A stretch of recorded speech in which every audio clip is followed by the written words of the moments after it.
العز والكرامة في خيمة الشهيد محمد الحبيب.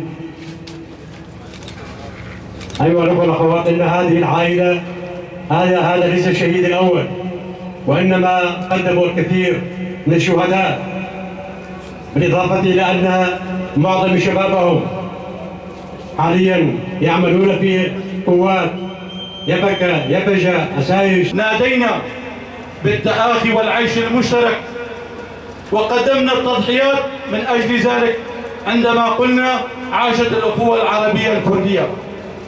واليوم نركز على هذه الكلمة وسنثابر على هذه الكلمة وعلى هذا المشروع.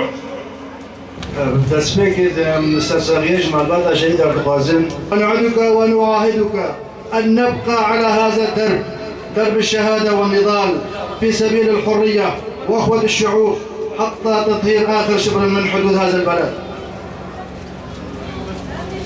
وهذا الشعر من قوات الأسايش إلى ذوي شهداء عائلة شهداء الحرية، عائلة الشهيد محمد الحبيب.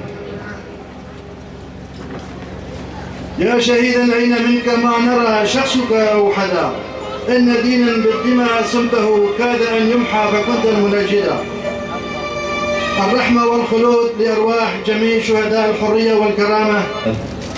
ننحني لكل شهداء الحرية والكرامة ونعاهدهم على السير على دربهم لتحقيق الوطن الحر الديمقراطي وتحقيق الحياة الحرة الكريمة لكل مكونات سوريا.